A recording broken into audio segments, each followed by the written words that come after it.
Hey guys, tonight we're heading back to a time before Netflix, before TikTok, before YouTube, before even newspapers were a thing.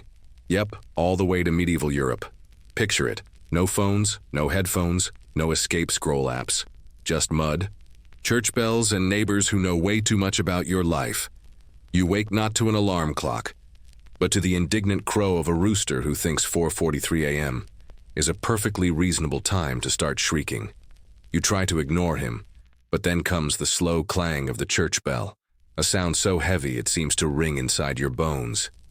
It tolls, not just to wake you, but to remind you that your immortal soul is, as usual, being watched. So, before you get comfortable, take a moment to like the video and subscribe, but only if you genuinely enjoy what I do here. Drop your location and local time in the comments too. I love seeing where you're all tuning in from. Now, dim the lights, maybe turn on a fan for that soft background hum, and let's ease into tonight's journey together. You blink into consciousness, stiff from the straw mattress and the wooden bed frame that hasn't been comfortable since the day it was built. Your joints pop like damp firewood as you shift, shivering before the fire's been stoked. There's no coffee. Not yet. First, you have to survive the walk to the firewood pile. It's cold, and damp, and smoky. Smoke from the communal hearth still lingers low in the rafters, mingling with the scent of old onions, wool, and whatever your neighbor's chickens did last night. You pull on your kirtle or tunic, wrinkled, probably lice-infested, and stuff your feet into leather shoes that are mostly dry except for the heel. Outside, the light is silver and soft, the kind of morning glow that promises beauty while delivering. Frostbite. If you live in a village, you might see someone crossing the green with a basket of eggs or firewood balanced on their hip. If you live on a manor, there's already someone shouting about tools and expecting you to be cheerful about. You're expected to show up for your duties right away. No scroll through and coffee time here. Your duties vary wildly depending on your station. A peasant? You're due in the fields. A tradesperson? Your hands will be sore before the sun's fully up. A monk or nun? You're probably already an hour into your second prayer of the day. And if you're lucky enough to be nobility, your job is pretending you're not cold while your maid laces your sleeves. Still, no one escapes the rhythm. Back inside, your home is one room, maybe two if you're doing well. You share it with siblings, maybe parents, possibly a goat. Historians still argue whether it was more common for animals to live inside or just be very emotionally attached. Either way, don't be surprised if a chicken hops on the table before you get to it. Breakfast is more functional than fun. Most days it's bread, coarse, dark, chewy like punishment. You dip it in ale because the water is trying to kill you. Don't worry, the ale is weak, barely stronger than tea, but just enough to knock the edge off your grumpiness. You chew, while watching the light rise slowly through the slats in the wall, letting it paint gold on the dirt floor. You hear footsteps crunching past your door, the low murmur of morning greetings, and maybe, if it's feast day, the clatter of pots, as someone starts the communal cooking. There's no morning news, but gossip fills in just fine. Who's sick, who's pregnant, who was seen walking too far past curfew. No screens necessary, people are the content and they're updated daily. You tie on your belt, loop your knife through it. It's as normal as a phone in your pocket, and shoulder whatever you'll need for the day. A basket, a flask, a tool. You might also whisper a prayer, light a candle, or rub a charm if you're feeling superstitious. And let's be real, everyone is. Just in case. As you step outside, the day begins properly. Chickens strut with the swagger of unpaid rent. A cow moos like it's giving a sermon. Smoke begins to thread into the sky from dozens of chimneys, curling upward like prayers or complaints. And you head off to do what must be done. There's no boss, no punch card, but plenty of expectation. It's not optional. This is survival, and it begins before the sun has even finished its yawn. Still, as you cross the village green or make your way through the mist toward the fields or the forge or the chapel, there's a strange kind of peace in it. The rhythm is hard, but it's yours. You know every stone, every creak, every early morning crow. And for now, that's enough. You take your first steps toward work, though work in the medieval world is a bit of a catch-all term. You don't really clock in or check your inbox. Instead, you dive headfirst into the kind of labor that makes your knuckles ache just thinking about it. And unlike modern desk jobs, there's no ergonomic chair, no HR, and definitely no free coffee. If you're a peasant, which, let's be honest, odds are good, you're headed to the fields. It doesn't matter if the sun is still rising or if the mud's thick as stew. That grain's not going to thresh itself. The tools are simple. Wooden spades, metal-tipped plows, and rakes that splinter if you so much as glare at them wrong. You might be tending barley or rye, or gathering herbs that grow wild along the hedgerows. Every plant is important. Even nettles have a use, though you might curse them the whole time you're picking. If you're a woman, your day's split between home and land. You're expected to churn butter, sew seams, feed animals, clean ashes, and somehow still have time to bake bread that won't insult the saints. Historians still argue whether medieval women were treated as equal laborers or just unpaid multi-tools. But either way, your back doesn't care. It just wants a nap. For the tradesfolk, morning is the golden hour for sharpening blades or heating the forge. You smell iron before you see it, the tangy, nose-wrinkling scent of something ancient and essential. The blacksmith's hammer begins, its daily rhythm. Clang, hiss, curse, repeat. The cooper's trimming staves. The weaver's shuttle zips back and forth with hypnotic focus. If you're part of a guild, you work inside town walls, and your craft is passed down like a family recipe. Tailors, tanners, cobblers, apothecaries, each one tucked into crooked wooden shops that lean toward the street like gossiping old ladies. There's pride in the detail, and also a lot of dirt, because soap's expensive and water's a dice. Roll you might pass a monk sweeping the cloistered walk, muttering psalms like they're grocery lists. Or a nun gathering herbs from the garden, her sleeves rolled up, eyes narrowed at a patch of wormy sage. Some religious communities maintain hospitals or scriptoria, quiet rooms full of candles and meticulous scribes copying texts with aching hands. You've never seen a scribe without ink under their nails. Probably never will. In cities, merchants open their shutters and display wares, bolts of dyed cloth, spices that smell like stories, small trinkets that look expensive whether they are or not. A traveling peddler calls out to passers-by, promising miracle salves and foreign charms, each one blessed by 3 monks and half a bishop. The truth is, medieval life was busy. There's this myth that everyone just sat around waiting for the Renaissance to invent productivity. But your day is packed. Time wasn't measured in hours, it was measured in tasks. If the water's boiling, you better be washing or steeping something. If the sun is high, it's time to turn the grain. If you hear church bells, you drop your work and shuffle toward prayer, or at least pretend to. Speaking of bells, they're your unofficial timekeepers. Matins, terce, sext. You learn to count your day not by numbers but by when Brother Alaric starts singing badly. And yes, he sings badly every day, like it's his calling. Back in the village, you notice the quiet camaraderie of shared motion. A neighbor helping to stack firewood without being asked. 2 boys patching a thatched roof while arguing about whether dragons are real. A woman pounding laundry against a stone, humming something off-key but comforting. And then there are the fringe folk, the bone-setters, the cunning folk, the wandering minstrels. They appear like gusts of wind, here, then gone. A woman with a basket of snail shells and old charms might offer to soothe your cough. A man with a lute sings about a girl with eyes like soup and hands like roses. You're not sure if he's ever met a real girl, but it's entertaining. Everywhere, life unfolds in layers. Beneath the dirt is stone, beneath the stone are stories, and beneath those stories, more dirt. But the layers matter. You feel it when you kneel to weed the garden or when you stretch a length of homespun across the line and pray it won't rain. You feel it in your arms, your feet, your lungs. This isn't busy work.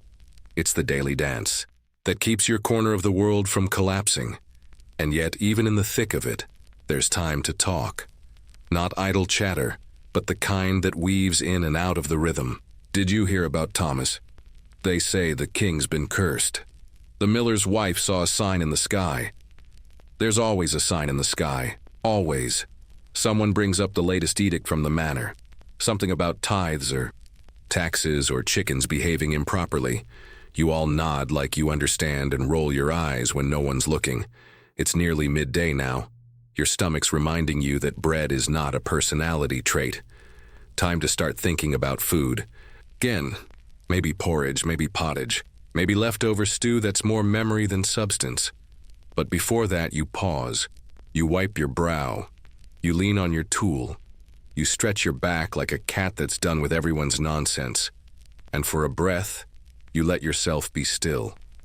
The sun's overhead. A breeze teases the trees. Somewhere a bird you can't name sings like it's got nothing better to do. And you're just a person, tired, sore, useful, but also quietly proud. Lunchtime in the medieval world doesn't come with a lunch bell, but your body knows the rhythm anyway.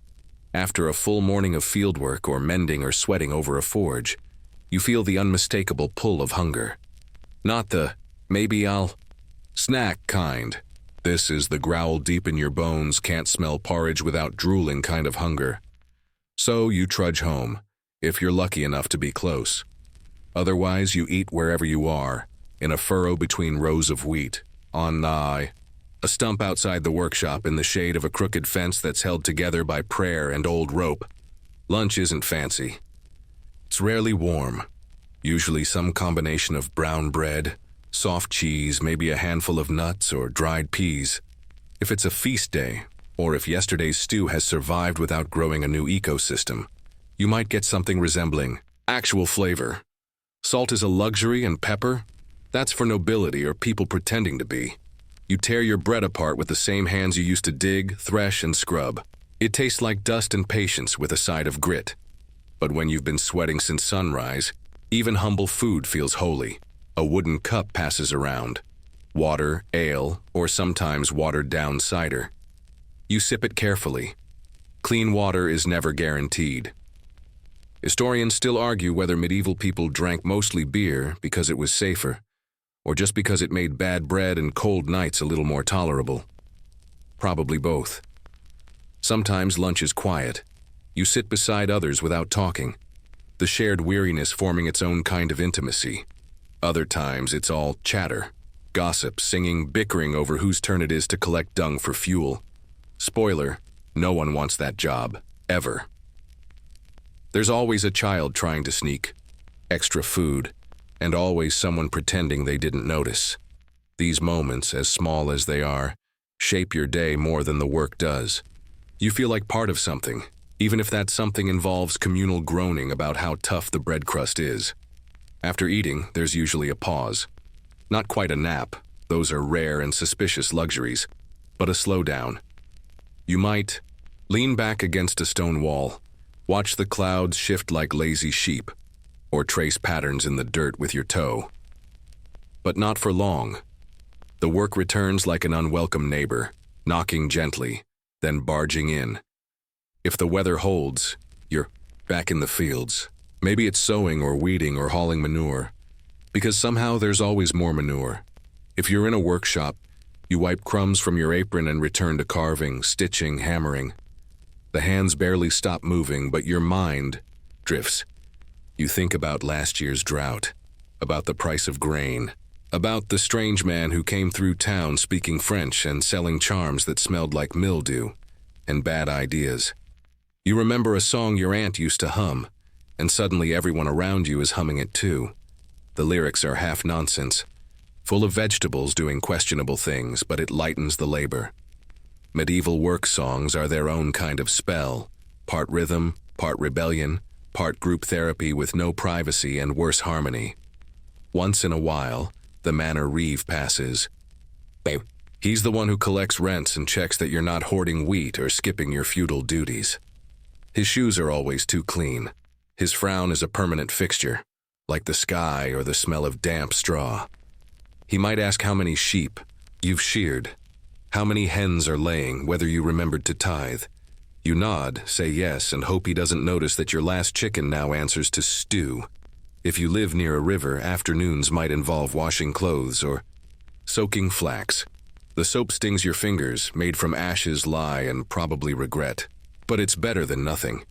You beat fabric against stones like it insulted your mother, then wring it dry with the kind of grip strength that modern gyms would charge for.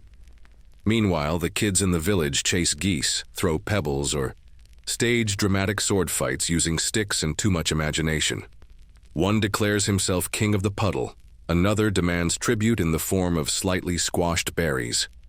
You smile until someone's tunic tears and suddenly you're a tailor again. Back indoors, or what passes for indoors, you might check the food stores. Your root vegetables are sprouting tiny defiant arms. Your cheese has taken on a personality. You sigh, cut around the mold, and pretend it's flavor. A neighbor drops by to borrow a pot, or maybe just to sit for a bit. In a world without smartphones, conversation is the entertainment. And no, you don't miss television, because drama is alive and well. Just yesterday, Edith accused Marjorie of stealing her goose, and now no. Once talking to Edith, except her goats. You mend things. There's always something to stitch, patch, or scrape. A hole in your shoe, a rip in your smock, a pot with a dent the size of Tuesday. Your hands never get a day off, but they get used to it. Eventually. And when the bells ring again, maybe for Vespers, maybe just because Brother Alaric got bored, it signals that the light is beginning to wane. Your body agrees. Your arms are slower. Your thoughts are softer. Even your footsteps seem to sink deeper into the earth. There's still more to do, of course. The animals must be fed, the hearth rekindled, tomorrow's tasks laid out in your mind like a puzzle you don't remember agreeing to solve. But now as the sun tilts toward the horizon and shadows stretch like sleepy cats across the path, you take another breath. Deep and slow. The air smells like hay, sweat, and something baking 3 doors down. You don't have a watch. You don't need one. You've got the rhythm of the day, and the rhythm says, almost there. As evening inches closer, the sky shifts from gold to bruise, deepening with slow strokes of blue, purple, and gray. You notice it not just in the light, but in the temperature, in the way the chickens start fussing toward their roost, and in how your own muscles seem to beg for stillness. But not yet. There's still dinner to make, chores to finish, and animals to fuss over before you can let your bones rest. First, you head toward the little garden patch, if you're lucky enough to have one. You pluck a few tired onions, a handful of wilt-resistant greens, maybe some leeks if they survived the neighbor's goat. Everything smells like earth and stubbornness. You pause to shoo away a bird that looks far too interested in your cabbages. It glares at you like it pays rent. Back inside, the hearth is everything, the literal and emotional center of the home. You stir it to life with practiced hands, coaxing a slow flame out of last night's embers using straw, twigs, and whispered encouragement. The smoke stings your eyes, but warmth spreads through the room like relief. Dinner is not glamorous. Think of it as functional warmth, a barley porridge bubbling slowly, maybe a stew if there's anything left from earlier in the week that hasn't fermented into a science experiment. Bread, again, always bread. You might toast it slightly over the fire if you're feeling fancy. You chew slowly because when food is limited, time becomes seasoning. If there's meat, it's a festival. But usually it's just broth made from bones you begged from the manor kitchen, or the tail end of a salted fish that could survive a siege. You chop herbs, parsley, maybe thyme, from the windowsill planter, muttering like a kitchen alchemist, hoping this blend won't taste entirely like boiled shoe. Kids scurry underfoot or argue over who gets the last chunk of turnip. The dog, or extremely bold village cat, hovers nearby, deploying tactical cuteness in hopes of a dropped morsel. You pretend not to notice, then accidentally drop a crust. As you stir and slice and taste and adjust, you hum. It's that same melody from earlier. Your hands and your voice know it better than your mind does. It just emerges, like steam from the pot. Maybe your mother hummed it. Maybe her mother. Maybe it came from a song no one remembers anymore. Past. Down through onion tears and cracked spoons. Dinner is served in bowls that don't match, and spoons that may or may not be slightly burnt. Everyone eats from their own, except the toddler who steals bites from everyone else. Conversation is simple: complaints about aching backs, jokes about who smelled the worst in the sheep pen, gossip about someone's suspiciously fancy new boots. Laughter is the real seasoning here. It fills the cracks in the walls and cushions the food's lack of excitement. One neighbor stops by with a jar of pickles and a rumor. You trade a scoop of stew for both. The rumor is more valuable. It involves the Reeves' wife and a mysterious letter written in Latin. You have no idea what it says, but Latin always sounds like sin or taxes. After dinner, the bowls are scraped, clean with scraps of bread. No dishwashers here. You pour what's left into a small pot, bury it in coals, and hope rats don't stage a midnight heist. Now it's time for the animals. Chickens must be herded, goats bribed, the cow milked if. It's that season. Everything snorts, bleats, or resists in some charmingly stubborn fashion. A pig tries to follow you inside. You close the door firmly. You've made that mistake before, then it's finally, almost, quiet. You sit by the hearth, legs stretched toward the embers, fingers wrapped around a wooden mug of something hot. Maybe weak ale or warm milk. It's not indulgence, it's survival. Someone tells a story. Maybe it's you. Maybe it's the old man who always smells like onions and nostalgia. It's about a knight, a dragon, and a pot of cursed soup. The moral is unclear, but the laughter is genuine. Historians still argue whether oral storytelling in villages was primarily educational or just entertainment. Honestly, it's both. It teaches the kids not to wander into the forest, and the adults to laugh at their own ridiculousness. And then someone pulls out a lute, or the medieval equivalent of a ukulele that's had a hard life, and starts plucking out a tune. No one sings on key. No one cares. The song shifts 3 times before anyone notices. You lean your head against the wall and just listen. There are no clocks to tell you it's bedtime. Your body does that for you. You yawn so wide your jaw cracks. You rub your eyes and feel soot, flour, and something unidentifiable that smells like goat. You don't care. You bank the fire carefully, adding just enough wood to keep the coals warm until morning. Then you shuffle toward your bed, which is a generous word. It's straw stuffed into a tick laid on wood, maybe raised a few inches. If you're lucky, you fluff it like that helps. You undress in layers, linen chemise, maybe a wool overgown if you were chilly today. You check your shift's hem for holes. You find 3. That's tomorrow's problem. You stretch under the blanket, which smells like smoke and childhood. The mattress creaks and a mouse in the thatch above drops a crumb on your face. You brush it away like a bedtime kiss. You lie there in the half-dark, belly full enough, back sore, eyelids heavy. Outside a dog barks once, a nightjar calls. Someone's rooster is confused. The stars blink lazily, hidden behind a veil of soft cloud. You don't have a bedtime ritual with scented candles and podcasts. You have exhaustion. You have habit. You have the kind of sleep that comes not from luxury, but necessity. And as your breathing evens and the fire fades to memory, you know one thing for certain. You did what needed doing. And tomorrow, you'll do it again. Morning always arrives with the same stubborn routine, even if you don't want it to. There's no alarm clock, just the creaking rooster, the chill sneaking under the door, and the familiar groan of your joints as you sit upright. Your straw mattress hasn't magically become softer overnight, but your body has figured out how to protest a little less. You blink yourself into motion and sit there for a moment, cloak draped around your shoulders, toes seeking warmth on the wooden floor. There's a trick to convincing yourself to move. First, you promise a warm drink. Then you remember the chickens.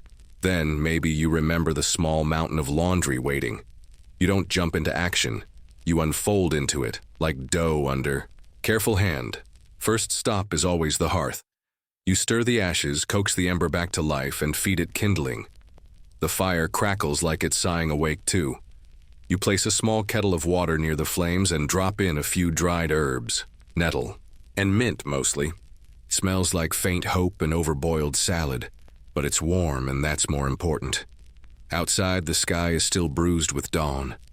You step into the yard with a basket and a half-hearted yawn. The chickens crowd your ankles like tiny feathered gossips. One pecks your boot, annoyed that you slept longer than it did. You scatter grain with a muttered apology. Next, you check the goat, or cow if you're one of the luckier households. You scratch its head, whisper something encouraging, and begin milking. The rhythm is oddly calming, like breathing with your hands. The bucket warms gradually, steam rising like a secret.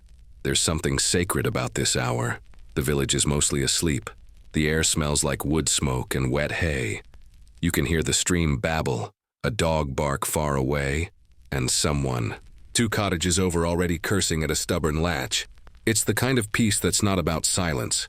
It's about small sounds being allowed to take up space. By the time you're back inside, your little world is gently stirring. The older child is shuffling around, still half in dreams. You hand them a cup of watered ale or milk and point to the broom. Training in responsibility starts early, mostly because you need the help. And a swept floor makes everything feel a bit less like survival and a bit more like living. You soak a few rough loaves in broth from last night and reheat them in the pot. It's not breakfast as we know it. It's more like reheated strength. Sometimes there's an egg if a hen's feeling generous. Sometimes a smear of cheese if yesterday was extra lucky. And if not, bread it is. Always bread. Historians still argue whether medieval peasants ate poorly or just repetitively. What's certain is this: variety wasn't the spice of life. Onions were, and only if they hadn't sprouted. After breakfast, the world demands your presence. You assign the older children their day's tasks: collecting firewood, checking the fish traps, patching the fence with whatever they can find. You supervise briefly before turning to your own list. It's long and not written down anywhere, because your brain has become the list. Laundry looms, metaphorically and literally. It piles like judgment in the corner. Today is a good drying day, some sun, a little breeze, only a mild chance of rain that would undo hours of scrubbing in seconds. You haul the linens to the stream with a bar of soap made from lard and ash. It smells like hard work and leftover bacon. Washing isn't graceful. You kneel at the edge of the water, your skirt soaked through, your hands raw before you even finish the first tunic. The soap stings. The river doesn't care. You scrub and beat the cloth against stones like you're exorcising old sins. A nearby woman hums. Another mutters about her husband's socks. You join in with your own story about the time a squirrel stole your best rag. Laughter bubbles, brief and real. There's a quiet truth here. Community is the invisible mortar of this life. You borrow salt from one neighbor, swap cabbage for apples with another. When your roof leaks, 3 women show up with tar and opinions. When their baby's teething, you bring fennel and a lullaby. And sometimes, when the day permits, you all gather for seasonal tasks. Today might be thatching a roof. Tomorrow, slaughtering a pig. Not alone. Never alone. There's strength in shared chores. Misery too, but that's a form of bonding. A child runs past barefoot, clutching a frog like it's treasure. Another follows with a stick. You tell them to keep it outside. They nod. The frog ends up under your stool anyway. You pretend not to notice. Lunch, when it comes, is more of a pause than a meal. Cold bread, maybe a bit of salted root, sometimes dried berries if someone remembered.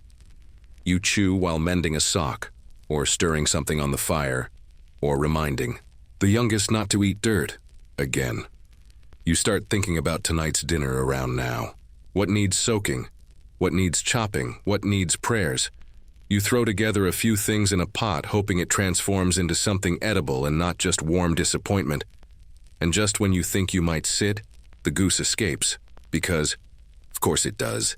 You chase it through the yard, shouting, slipping in mud, finally tackling it like a very annoyed knight wrestling a feathered dragon. You carry it back, victorious, dignity trailing behind you like a lost ribbon. The goose hisses. You hiss back. Inside again, you look around your small home. It's not spotless, it's not quiet, it's not modern, but it holds everything. Bread, fire, laughter, sweat, sleep. And even as your back complains and your knees crackle like old parchment, you know this. You are doing enough. You are holding. The line. You are the reason the day doesn't collapse. The candle is lit again. The pot simmers again. The roof holds. For now. By now, the sun has moved halfway across the sky, though you wouldn't really call it soaring. More like trudging, same as you. This is the heart of the medieval day. Not glamorous, not particularly fast-paced, but steady and stubborn. You set aside the last of the washed tunics to dry on a hedge, the fabric clinging to briars like tired ghosts. The breeze helps. The sun tries. The smell of wet wool and soap clings to your sleeves, which isn't pleasant, but it's a mark of productivity. Better that than something worse. You once spent 3 days trying to scrub pig blood out of a smock. You still avoid that shirt. This is the hour of grinding and fetching. Literally. You grab a small sack of barley and head toward the communal mill. No treadmill, no buttons. Just a large stone wheel and your arms, which now ache in anticipation. Or protest. Same thing, really. You pass neighbors along the way. Someone's digging a trench for drainage, again. Someone else waves you over to complain about the price of salt. You nod, offer a sympathetic grunt, and pretend you weren't. Thinking the same thing. Salt costs more than meat some weeks. Of course, meat isn't always an option either, unless you count squirrel. You try not to. At the mill, you wait your turn. There's a quiet rhythm to it. People arrive, nod, grunt, then grind their grains, while muttering about the weather, politics, or whose sheep has wandered into the chapel again. Someone once tied a bell around a goat's neck to track it. The goat immediately chewed it off. Grinding takes time. A lot of time. You think of it as meditation, a dusty, noisy, exhausting kind of meditation where your arms go numb. Still, by the end of it, you've got coarse flour and a stronger shoulder. Win-win. Once home. You sift the flour, flicking aside bits of husk, stray straw, or the occasional unidentifiable speck you hope isn't bug. Then it's dough time. Just water, flour, salt if you have it, and a good beating. You knead until the dough gets that familiar feel, stretchy but stubborn, like most people in the village. Bread isn't just food here, it's ritual, it's politics, it's religion. There's an entire set of rules about when you bake, what you bake, and who gets the best bit. Historians still argue whether certain village ovens were owned communally or taxed individually. But either way, someone's always grumbling about whose loaf got the warmest spot. You shape the dough into rough rounds, mark the tops with a knife, and set them near the hearth. They'll rise or not. Yeast is moody, and let's be honest, so are you.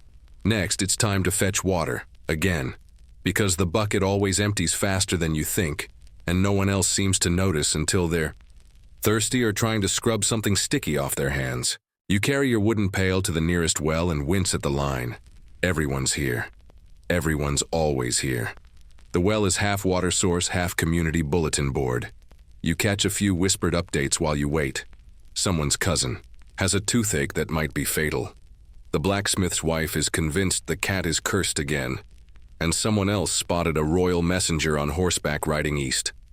Probably a tax decree. You sigh, lift your filled pail, and hope the messenger trips in a puddle. Nothing fatal, just muddy. Back home, your hands finally pause for a moment. You stretch them out over the fire, flex your fingers, and let yourself just exist. The house smells of damp earth, hot bread, and onion soup. Not ideal for a scented candle, but oddly comforting when it's your reality. Your younger sibling, or perhaps a child you care for, asks if they can go look for mushrooms. You agree, but warn them not to eat anything they can't pronounce. They nod solemnly and run off. You sigh again. Later you'll find 5 rocks, a mossy twig, and a toad in their pockets. Again. Afternoon in the medieval world is also the hour of mending. You pull out your sewing kit, a wooden box filled with needles, coarse thread, and odds and ends that feel like treasure. A button, a scrap of ribbon, a bit of beeswax for thread. Today's task is repairing a sleeve and patching a hole in your cloak. As your needle dances through fabric, your mind wanders. You remember the woman who taught you this stitch. You recall the time you pricked your finger so badly you thought you'd bleed onto the linen and curse it forever. You also remember the weird superstition about red thread protecting the wearer. You once tried it. The shirt ripped anyway. Go figure. Your neighbor stops by with a broken pot and a hopeful expression. You lend her some of your clay patching. Mix and receive a boiled beet in return. This is medieval bartering at its finest. Weird, immediate, and extremely personal. Outside, someone is singing. Not well, but enthusiastically. You crack the door and smile at the sound. A group of children are skipping rope made of braided horsehair. One of them falls. None of them stop. That's childhood in a nutshell. You step out to check your drying. Laundry. Most of it's still damp, but one tunic flaps defiantly in the breeze. You whisper encouragement to it and turn to head back in, bumping into a passing friar with a bag of herbs and a face like judgment. He blesses your house without asking, asks for water without thanking, and leaves behind a lingering smell of garlic and patchouli. You wonder, not for the first time, if saints actually like garlic, or just tolerate it because everyone reeks of it. Before dinner, you do a final check of everything. The roof thatch is holding, the animals are fed, the fire is still alive. You glance in your small mirror, polished metal, and smooth your hair. You don't know why. Habit, maybe. Or defiance. Then it's back inside, apron tied tight, spoons clinking, bread warm from the fire. Even without screens, the day fills itself, and so do you. Evening arrives with the softness of an old shawl, frayed around the edges, warmer than you expected, and always smelling faintly of wood smoke and boiled turnip. You lean on the doorframe for a moment, arms folded, watching dusk settle across the village like a slow exhale. The air cools quickly. You wrap your cloak tighter and call for the kids, the goats, or whoever is still wandering around and hasn't yet been claimed by the shadows. One of the hens tries to roost on your woodpile again. You wave her off, not unkindly. She ignores. You, of course. Hens do what they want. Back inside, the fire gets your full attention. It's the heart of everything, after all. Cooking, warmth, light, comfort, mild hypnosis. You stoke it, feed it a few splinters of seasoned ash, and hang. The evening pot back over the flame. Soup's on. Again. Tonight's dinner is humble. Root vegetables, lentils, yesterday's stale crusts softened in broth, and maybe, if you're lucky, a sliver of last week's smoked pork rind for flavor. You stir with a wooden spoon worn smooth by years of circles. Clockwise always. You're not sure if it matters, but that's how your mother did it. The children, or younger family, or neighbors' kids, gather around slowly, pulled by the smell of something warm. They sit on stools, the floor, a pile of folded linens that are absolutely not supposed to be seats. You pretend not to notice. One of them asks if dinner's ready yet. You point at the pot with a look that says, "Does it look ready?" while simmers. You pull out your basket of evening tasks. Wool to card, thread to wind, socks to mend. The rhythm is slower now and the world feels quieter. Not just because the sun is gone, but because your body starts whispering about tomorrow. Don't overdo it, your back says. Too late, your knees reply. There's something strange and soothing about this hour. The way firelight flickers against the beams. The way the smells become stronger and softer all at once. The way even your breath slows down as if to match the pace of the soup. Historians still argue whether medieval evenings were primarily domestic or communal affairs. If people kept to themselves or wandered into neighbors' cottages with stories and leftover stew, you know the truth. It depends on the weather, the gossip, and whether someone's goat ate your herbs again.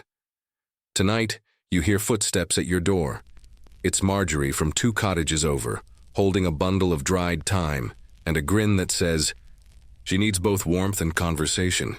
You welcome her in, hand her a cup of small beer, and ask about her day. Her eyes sparkle. Someone fell in the stream again. That's the 3rd this week she trades stories for stew. You trade silence for laughter. Another neighbor joins, then another. Before long, your small room is filled with low voices, scraping, spoons, and the occasional off-key hum of a song that may or may not have words. This is how information travels. Not in scrolls or proclamations, but in casual murmurs passed over soup bowls and dented cups. Someone heard the Lord's daughter is betrothed to a merchant. Someone else says the abbey's been asking odd questions about land. No one knows what it means. Everyone pretends they do. The conversation dips, and someone begins a tale. Not a new one, just the old one, told again.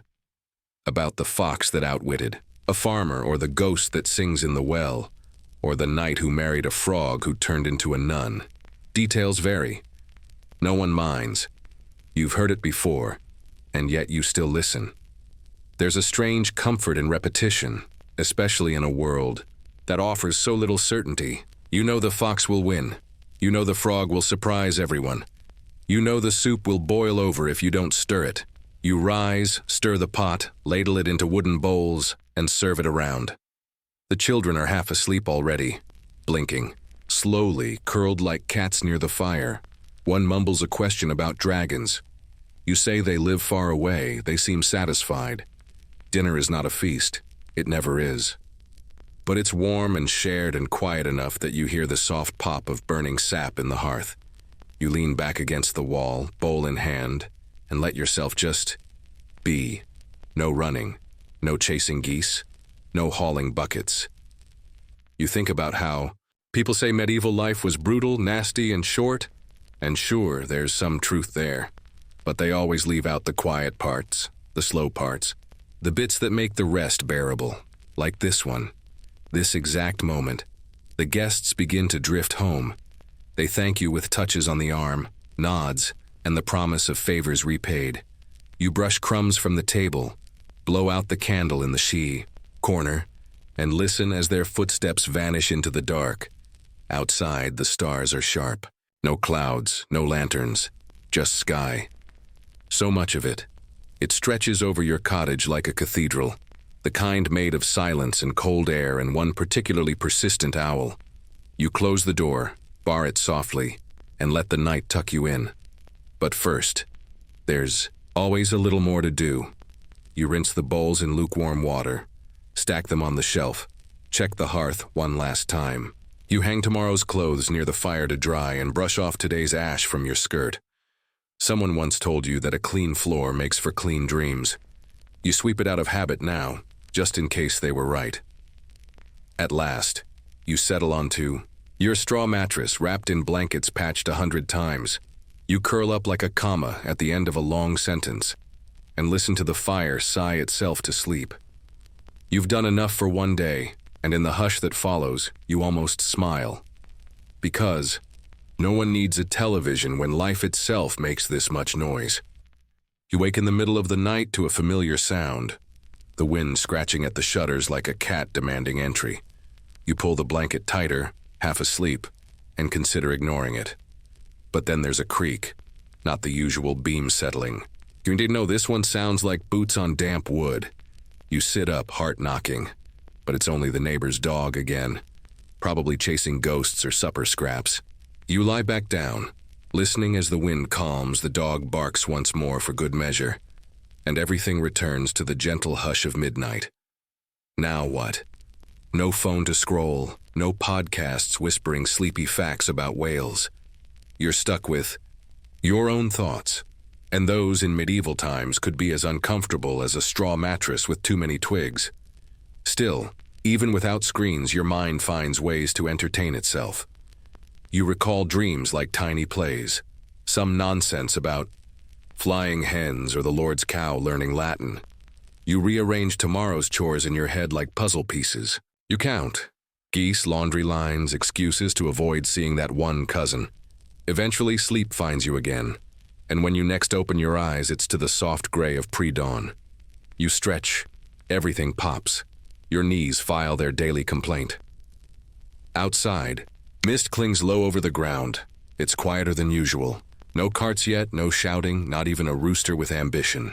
You breathe in deeply and smell chimney smoke, damp leaves, and the faint promise of porridge. Before the chores begin, you take a moment.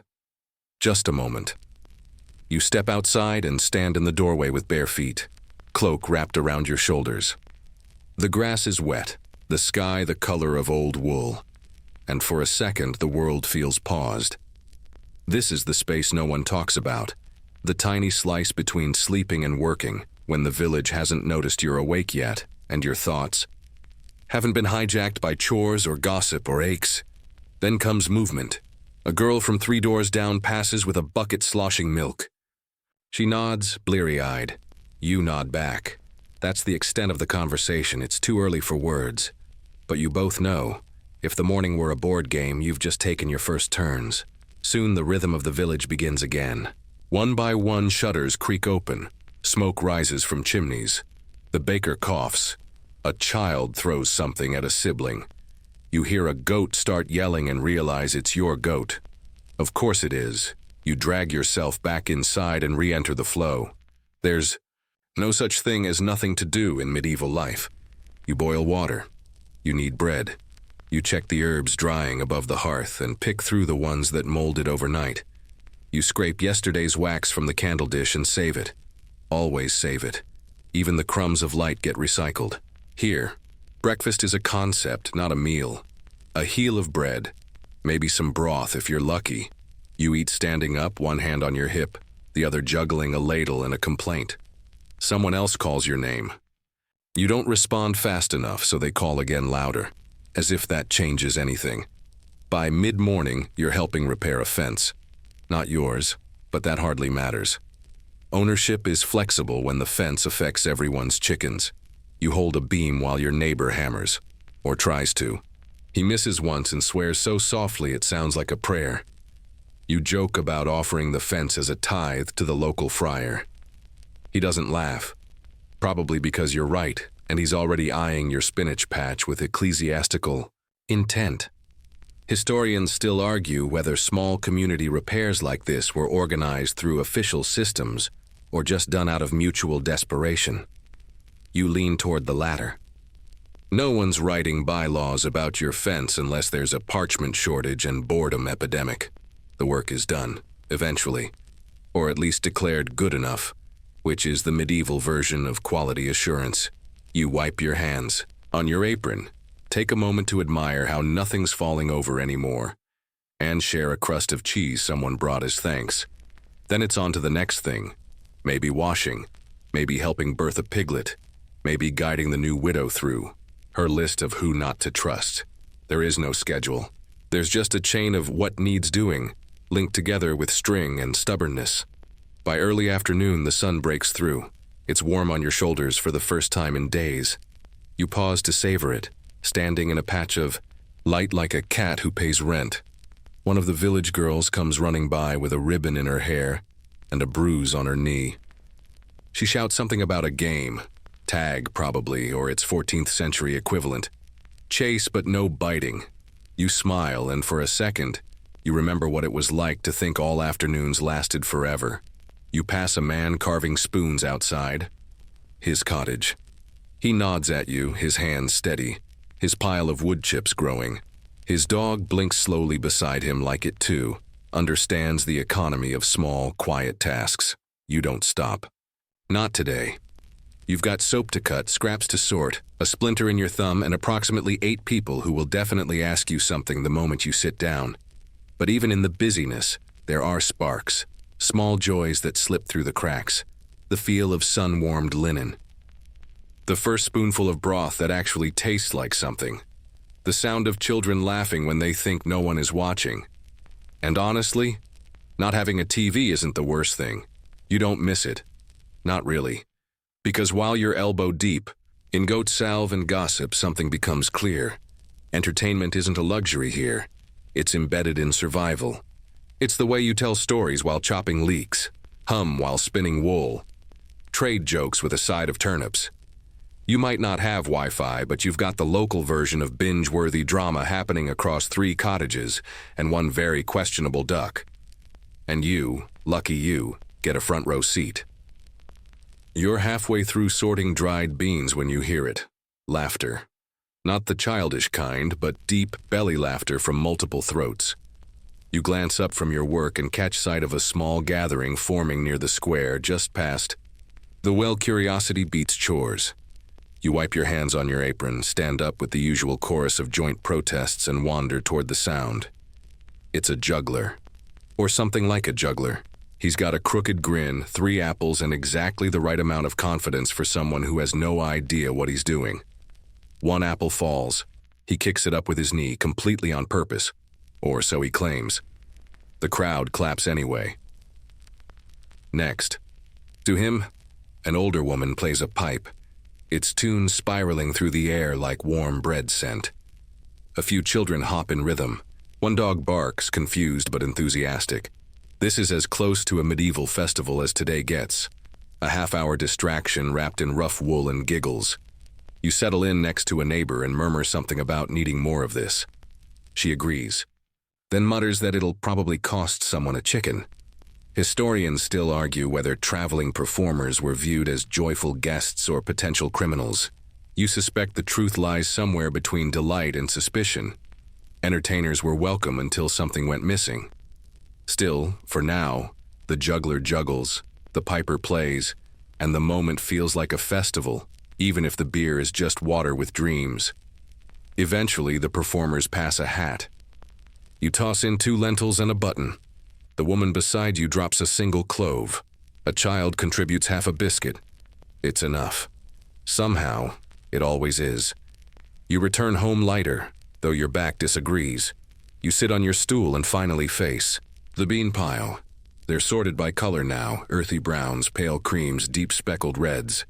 You catch yourself humming the piper's tune while you work. Then come the visitors, unannounced as usual. First, it's the neighbor's cousin with a sack of grain and a look that says, "I swear I weighed this right." You don't argue. You pour it into your bin and note the shortfall silently. Tomorrow's bread will just stretch thinner. Again, then comes the midwife's apprentice asking if you still have that old string of dried rose hips. You hand it over. She slips you a small square of beeswax. It's a good trade. You both pretend it's nothing. As you work, you realize your door is like a revolving library of tiny crises. No one's asking for gold or glory. Just herbs, string, a story, a bit of advice, a quiet place to cry. You give what you can. And in return, someone's goat doesn't eat your turnips. Someone else helps patch your roof. You get the last apple. From the tree no one's supposed to pick from. There's no official ledger, no receipts, just memory and mutual survival. You think about how strange this might seem to someone from the future. No texts, no posts, no 5-star reviews of your poultice making. But here, everyone knows who you are, what you've done, whether you give freely or count favors like chickens. Your reputation walks ahead of you like a second shadow. That evening, as the sun begins to droop behind the trees, you decide to visit someone. It's a widow 2 lanes over. Her house leans slightly, like it's trying to overhear secrets. You bring a folded cloth, a sliver of cheese, and a question about weather signs you don't quite understand. She welcomes you with the kind of nod that says, "I'm tired, but not too tired for you." Her fire is low. Her kettle hums. You settle, in like a cat finding the one warm patch in a cold house. She speaks slowly, her voice rough as a burlap sack. Tells you how she used to weave stories for her children using only clouds and wishful thinking. How once she pretended a stick was a sword and accidentally scared the friar. You both laugh, quietly, the kind that hums through your ribs and makes you feel like the evening has its own heartbeat. She asks if you believe in fairies. You say you believe in mushrooms that grow in circles. She nods, solemn. Same thing, really. Historians still argue whether medieval folk truly believed in spirits and sprites or simply used them as metaphors. But here, with her, in this dim cottage that smells like thyme and something burning slightly, belief doesn't need proving.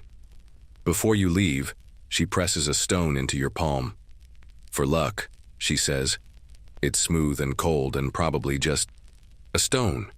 But you say thank you like she's handed you a map. You walk home under a sky splattered with stars. No torch, no moon. Just memory, habit, and the occasional frog judging your every step. At home, you place the stone on your windowsill. You stare at it for a moment, trying to decide if you feel luckier already. Then you sweep the floor, light a candle stub, and begin peeling the last onion. Soup waits for no one, not even the mildly enchanted. Your day ends the way all your days do, with sore feet, busy hands, and a small collection of moments tucked quietly under your ribs. You didn't scroll. You didn't binge. You didn't post, but you did live. And for today, that was more than enough. The next morning arrives wrapped in fog so thick it feels like you're walking through someone's half-finished painting. Every step outside is a guess, every shadow a maybe. You tug your cloak close, grit already crunching under your boots, and shuffle toward the sound of hens reminding the world they exist. Feeding the animals is the first task. It always is. Chickens first because they yell the loudest. Then the goat who looks at you like you're late, even if you aren't. Finally, the cat, who's feral enough to pretend it doesn't need you and spoiled enough to expect the choicest. Scraps. You scatter the feed with one hand, rub sleep from your eye with the other, and mutter to yourself about fog, feed prices, and that one hen who keeps giving you side-eye. She probably knows too much. Afterward, you head to the stream with a bucket that's already leaking. Again. You tell yourself you'll patch it tomorrow, the same lie you told last week. The stream's quieter than usual. Just the sound of water doing what it does best, moving without needing your opinion. You pause to watch a leaf drift by. Golden, curled, oddly dignified. You think, not for the first time, that nature has better manners than most people. On your way back, a young boy barrels past with mud up to his knees and a suspiciously clean smile. You give him a look. He gives you one back. You both understand something broke somewhere. You don't ask. You don't want to know. You've got water to carry and a stove to stoke. Once home, you set the bucket down and marvel at how much work it takes to make nothing happen. No floods, no fires, no famine. Just the constant hustle that keeps disaster slightly delayed. You kneel by the hearth and begin the fire ritual. Flint, steel, patience, and just enough kindling to flirt with. Frustration. Eventually, the flame catches. You lean back, victorious. The house sighs with you. While the water heats, you start your spinning. The wool today is stubborn, clumping in places like it's protesting its transformation. You mutter encouragement. Or curses. The line blurs. You spin and spin until your thoughts wander again, as they always do. You picture the juggler, the stone from the widow, the button you traded for a single egg.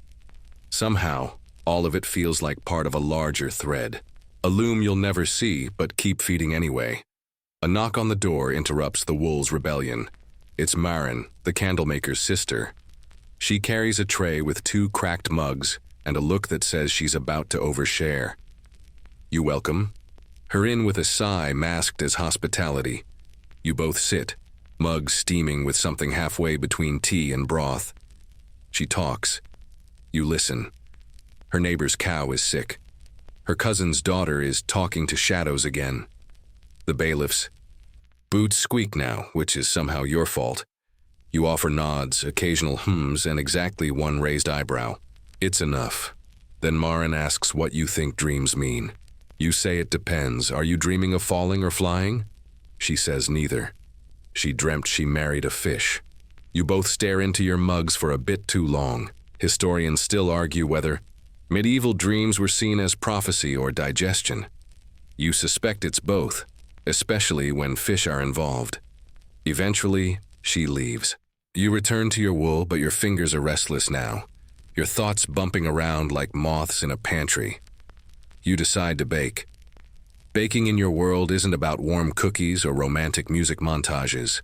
It's labor with hope in the middle. Flour, water, salt, and the belief that it might rise. That you might too. You measure with your eyes and mix with your whole arm.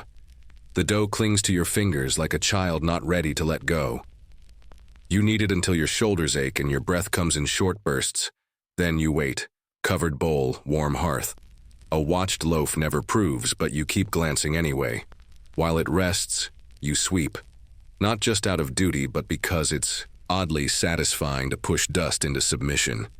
You murmur to yourself again.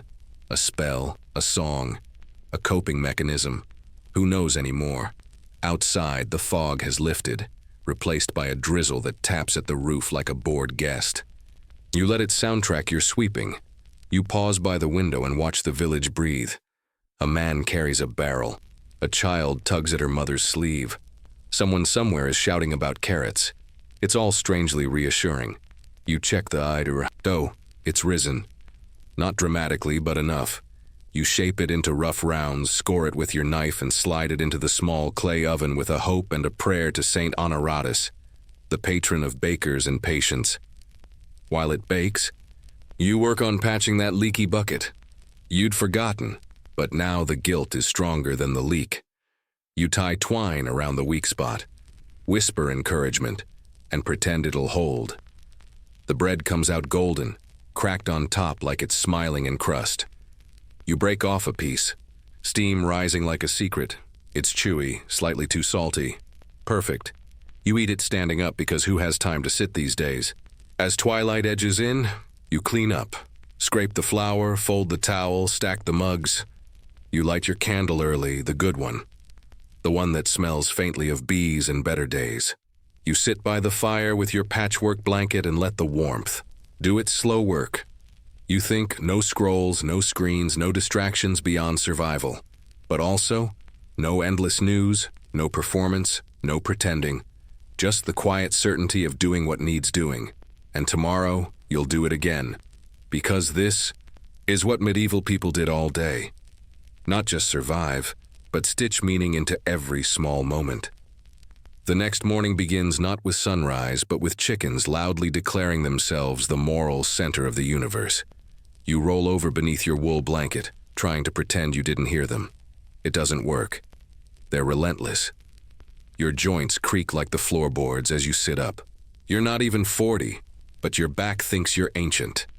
Another day of medieval living without a mattress, without aspirin, and without the option of calling in sick. So you stretch, yawn, mutter something unrepeatable about poultry, and get moving. First, the fire. It's always the fire. You kneel by the cold hearth and coax yesterday's ash into life with dry kindling and a prayer you're not sure belongs to any official saint. The flame catches slowly, reluctantly, like it too doesn't want to be awake. Once it's going, you warm your hands, watch the light dance across the soot-darkened stones, and take a moment just to breathe. Then it's on to breakfast. Nothing. Fancy. Oats boiled until they resemble paste, flavored with a pinch of salt and the memory of honey. You eat standing up, watching the day creep in through your single small window. Outside, it's muddy again. Of course it is. That's just how the path likes to be, an ankle-deep metaphor for effort. But today, you're not staying in. Today, you're walking to the edge of the forest to gather kindling and maybe, if the gods are generous, some herbs or mushrooms. You grab your gathering basket, tug on your cloak, and step outside into the chill. The path winds through hedgerows and low stone fences. It smells of damp moss, cold bark, and that faintly sweet rot of last autumn's leaves. You step carefully, partly to avoid slipping, partly out of habit. Even in your own backyard, you've learned not to assume the world is safe. At the forest's edge, you pause. Not because it's dangerous, though it is a little, but because it's beautiful in that secret, uncurated way. Dappled light, dripping branches, the quiet shuffle of life minding its own business. You pick up twigs, brush off bark, spot a few mushrooms that don't look too homicidal. You pocket some pine needles. You hum to yourself, not a song you know, just something your feet seem to understand. And then you see her, Marta, the village healer, already crouched by a fallen log, inspecting lichen like it insulted her grandmother. She greets you without looking up. You do the same.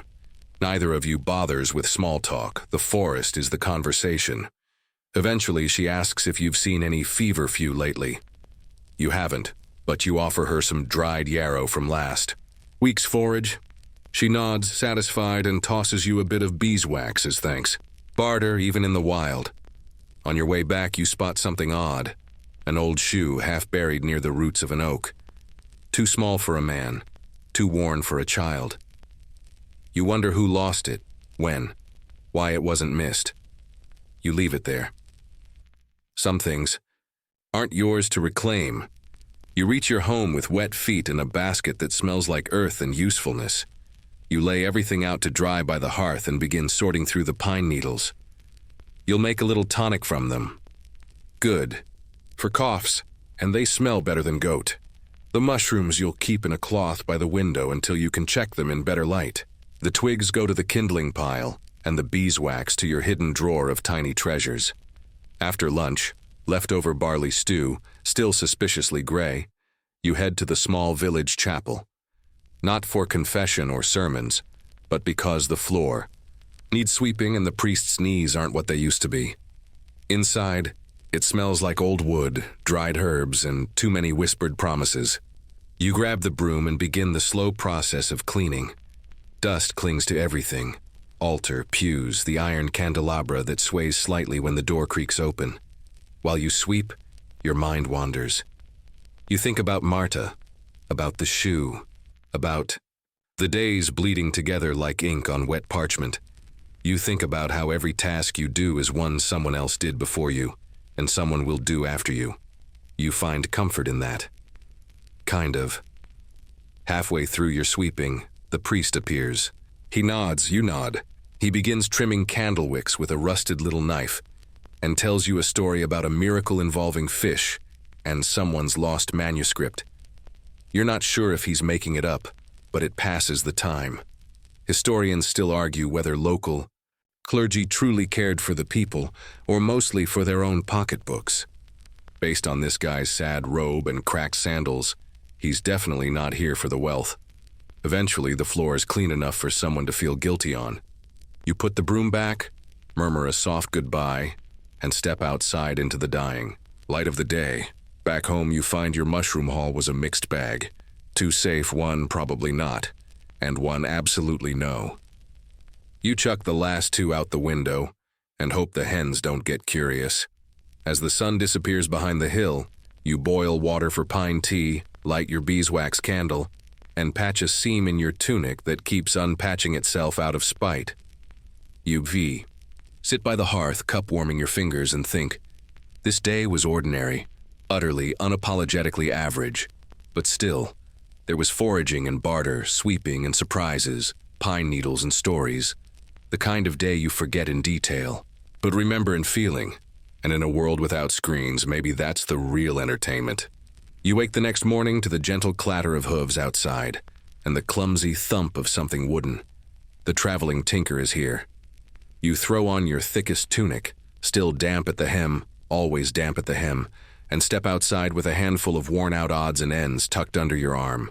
The tinker's cart is parked near the well, lopsided but colorful, stacked with pots, pans, belts, combs, and a few items that defy both name and purpose. He's an old man, with hands like rope knots and a beard that looks like it might still contain yesterday's stew. His voice creaks with the same rust as his cartwheels, but his eyes sparkle with something a little too sharp to be harmless.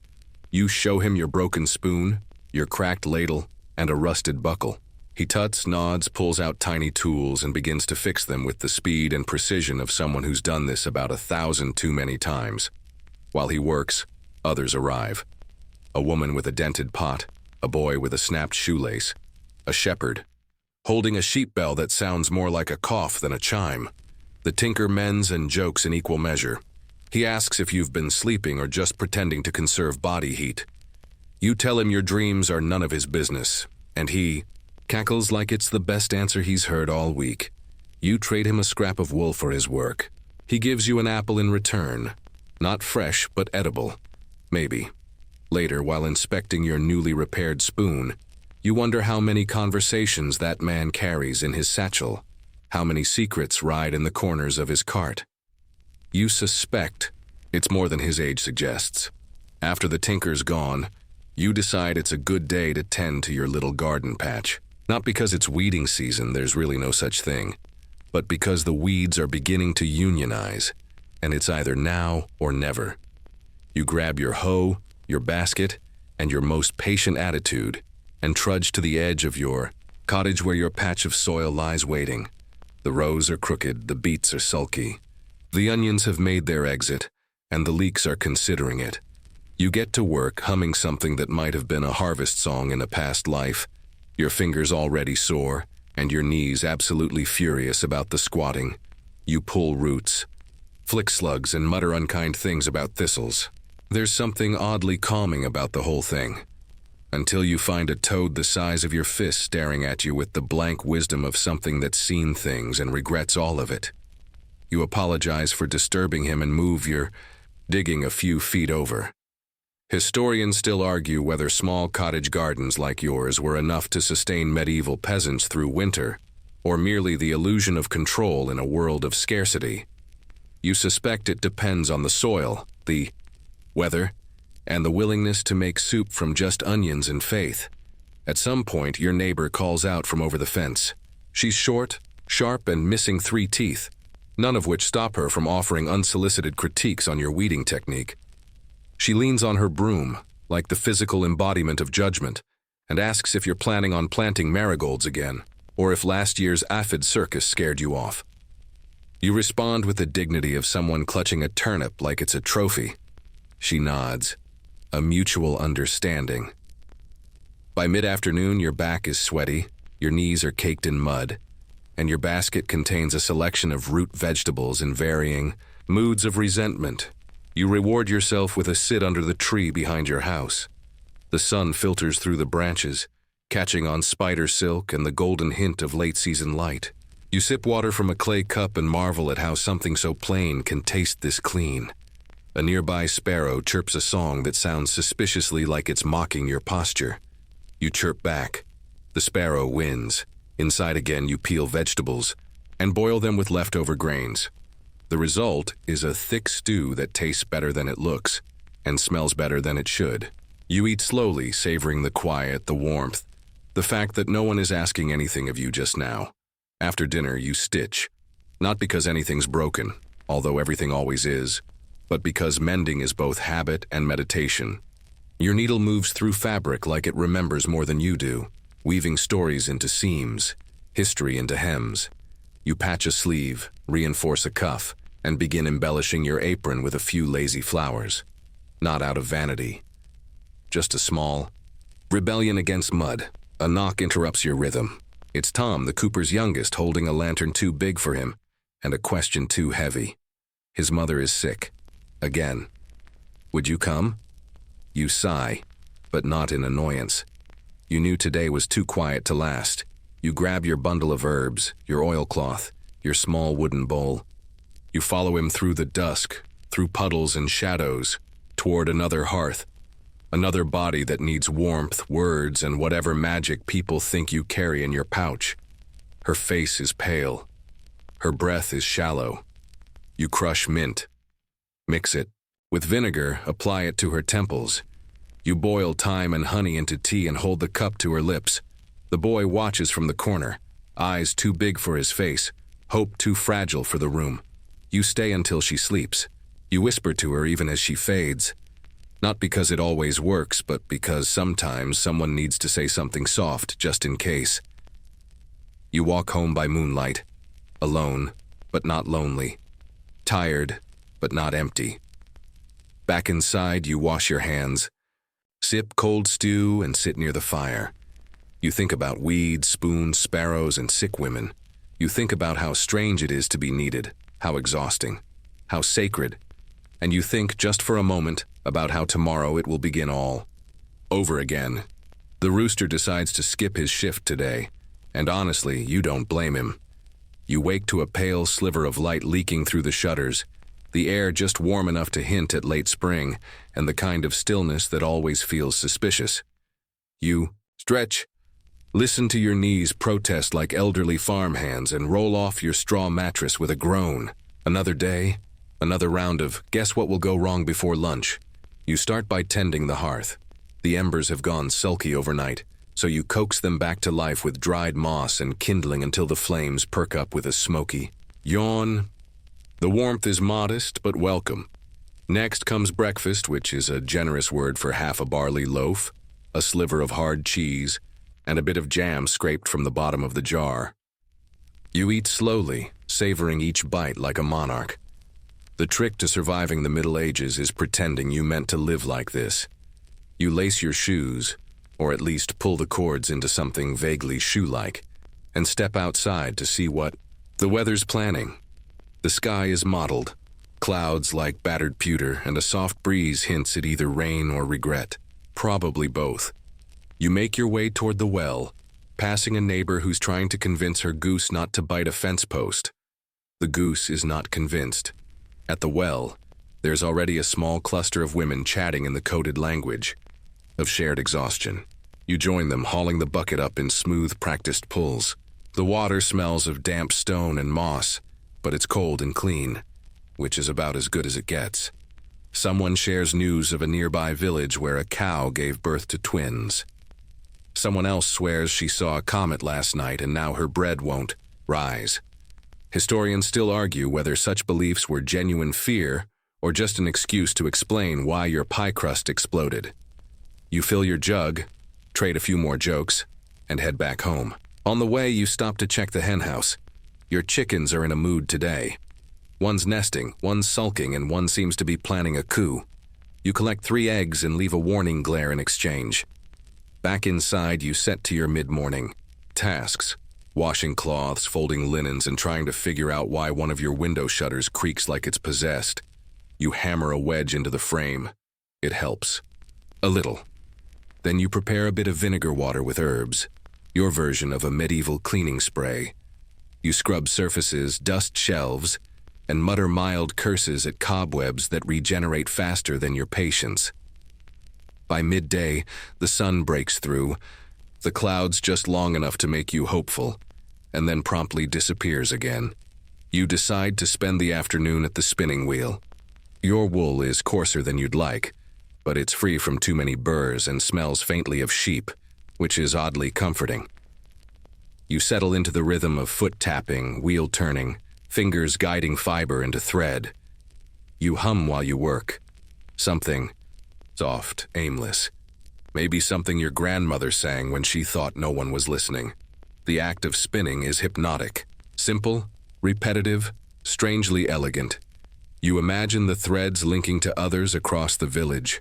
Shawls, cloaks, blankets. All little lines of connection spun from quiet, unseen hours. You pause only when your fingers cramp. You stretch them, flex your back, and rise to make tea. A brew of sage, mint, and whatever mystery leaf you forgot to label. It's bitter, but it clears your sinuses like a charm. Outside, the village is stirring again. Children run past, shrieking with delight.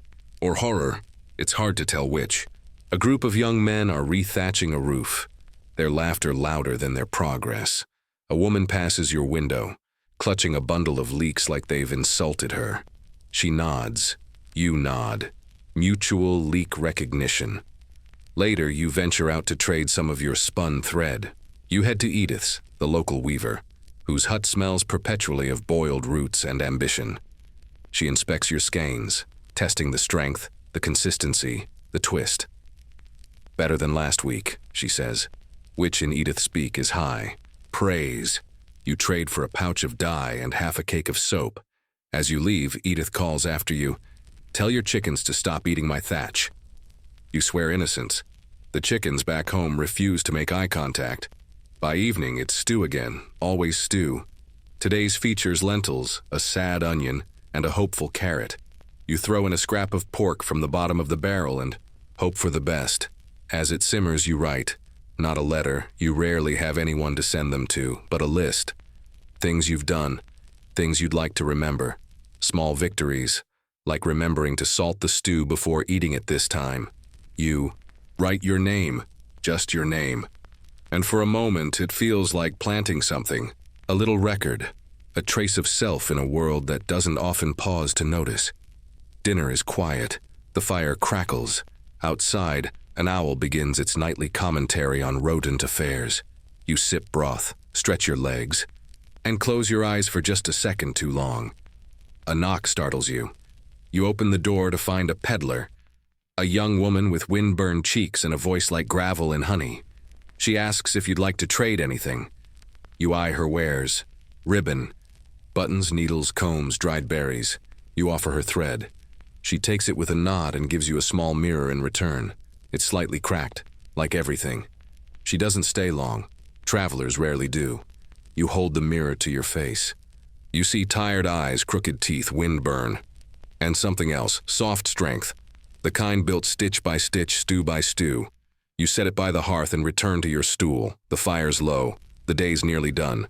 And you've done more than survive. You've participated. You've bartered, mended, laughed, and listened. You've lived. Your sleep is restless tonight. The kind of sleep where your brain refuses to fully shut down. Half dreams, half worries, fully frustrating. You drift in and out of thoughts about stew, chickens, cracked mirrors, and whether or not you remembered to close the shutters. When you do finally wake, it's not to bird song or sunlight. It's the sound of a sheep bleating like it's filed a formal complaint. You blink into the gray dawn and sigh. Another surprise shift on the farm. You throw on your cloak, still faintly damp from yesterday's drizzle, and shuffle out to investigate. One of the neighbor's lambs has gotten its foot caught in the gate again. You sigh again, untangle it gently, and send it off with a pat and a threat to report it for loitering. Back inside, the embers are still warm. You get the fire going, grind a bit of grain for porridge, and toss in some dried plum to keep things lively. While that simmers, you tend to your tools, sharpening your shears, checking the thread tension on your frame loom, and oiling all with the seriousness of a knight maintaining her sword. It's going to be a mending heavy day. You've got tunics to patch, a basket with a hole in it, and that one curtain whose hem just refuses to behave. You start with the tunics. They're stained, frayed, and, according to medieval fashion standards, absolutely thrilling. You sew, with careful fingers, threading dull saffron linen into russet sleeves, making do with the scraps that time forgot. The thread knots once, twice. You mutter something your grandmother wouldn't approve of and continue. Halfway through, your neighbor Ellen shows up carrying two things: a bundle of nettles and a story she clearly can't wait to tell. You invite her in, hand her a cracked mug of herbal tea, and brace yourself. Turns out someone's goat escaped and ate half of Brother Alric's sermon notes. The goat, unimpressed with divine inspiration, is now being referred to as a heretic. Ellen giggles over her tea. Historians still argue whether goats are smarter than friars, she says with mock solemnity, and you nearly choke on your brew. After she leaves, you move on to the basket.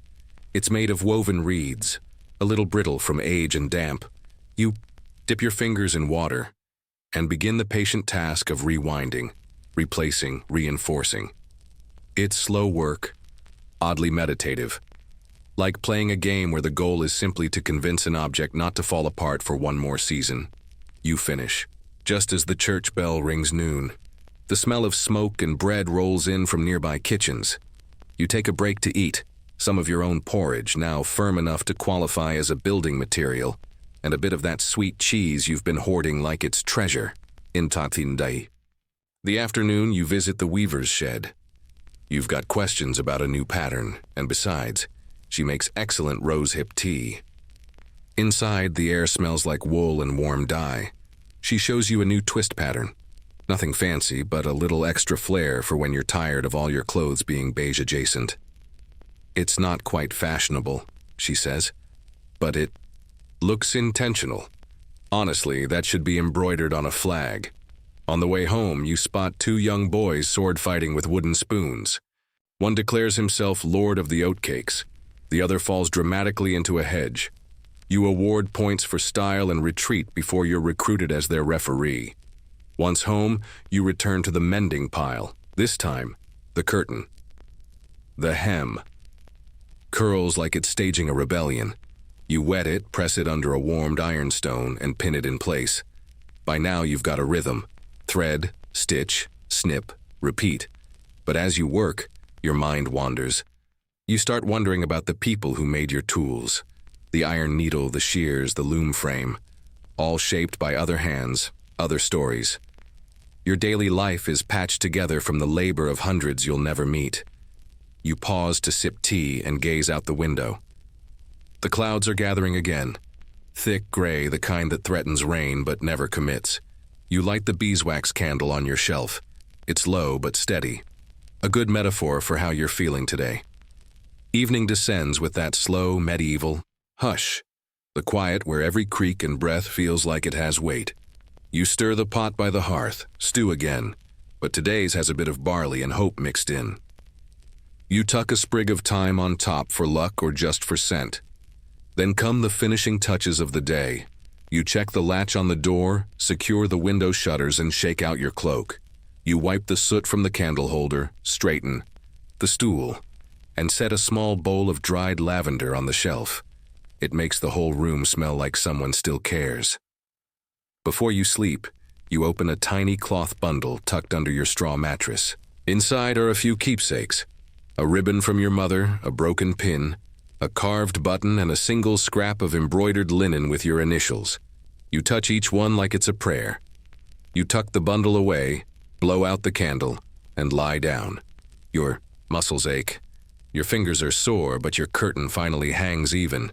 Your basket holds apples again, and your stew doesn't taste like regret. Tomorrow there will be more goats, more thread, more bread, and more stories. But for now, the room is dark and quiet, and so are you.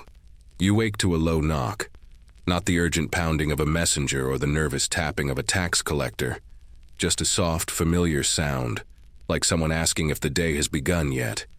You lift your head and call out, and the door creaks open to reveal young Matilda from down the path, red-cheeked, rain-splattered, holding a wrapped loaf like it's treasure. "From the baker," she says. "Too dark on the bottom for the Lord's table. Still warm, though." You take the offering with a smile, thank her, and send her off with a dried fig and a gentle warning not to eat it too fast this time. You tear the loaf in half and inhale. It smells like roasted grain and something almost sweet. Char or not, it's the best scent you've met today. You break your fast, sip what passes for morning tea, and stretch your shoulders until something pops in protest. Another day begins quietly, without ceremony, but with purpose. Outside, the weather has taken a turn for the sullen. Gray skies stretch from chimney to treetop. It looks like someone wrung out the heavens and forgot to rehang them. You wrap yourself in your thickest shawl, pat the hearth like it's an old dog, and step out into the wet. Today's main task: gathering kindling and mushrooms. You follow the familiar path toward the woods, basket swinging from your arm, eyes scanning. The undergrowth. You've walked this trail so many times your feet could probably do it without you. But today, you notice new things. A crushed snail shell, a crow's feather lodged in a hedge, fungi blooming in tiny clusters like someone scattered pale coins. Under leaves, you crouch and cut carefully. You know your mushrooms, which heal, which poison, and which just taste like regret no matter how much salt you use. You hum while you work, quiet, tuneless, more breath than melody. By midday, your basket's half full and your boots are entirely soaked. You pause near the stream, sit on a stone, and watch the water slide by like time itself. You think about all the hours you spend doing these little things: cooking, mending, fetching, growing, and how the world is quietly built on them. Historians still argue whether daily labor like yours counted as important, or was just background noise to wars and kings. But you know, without hands like yours, nothing happens.